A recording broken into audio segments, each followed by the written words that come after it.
You are watching Market Watch, the brief overview of the key events from the world of finance. Once again, we are talking about the oil market, which, after a long lull, receives bullish fundamental factors almost daily. It all started even before the United States recorded a really strong decrease in oil reserves, exceeding the forecast by more than 4 times.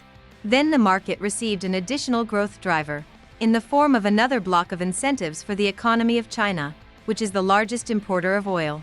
And yesterday, an explosion occurred that damaged a large oil refinery on the Russian Black Sea coast. This followed another strike that threatened Russian oil flows earlier this week. Given all of the above, as well as the reduced likelihood of a recession in the United States, a bullish scenario in the oil market looks the most logical. But we should not forget that investors reacted with restraint to the previously bullish fundamental factors.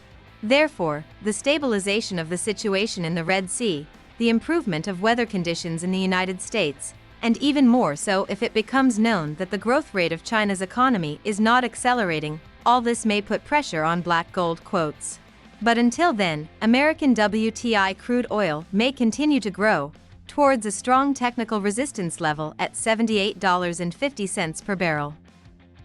Today, all investors' attention will be focused on the upcoming publication of a report on changes in the price index of personal consumption expenditures in the United States.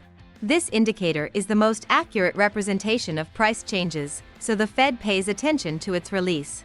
Despite the projected growth of 0.2% in December, analysts surveyed by Bloomberg predict a decline in annual terms.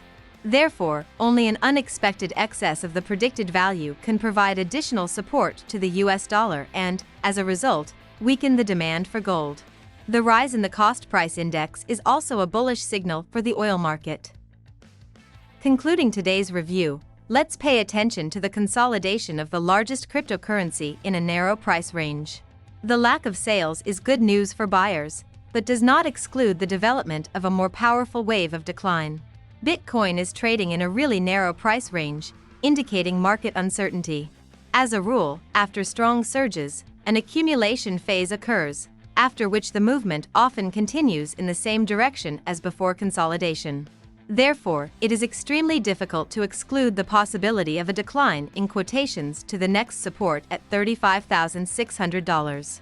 And only a return above 42,000 will allow us to talk about the return of buyers to the market. That's all I have. Follow the news carefully and be prepared for all the surprises of the market.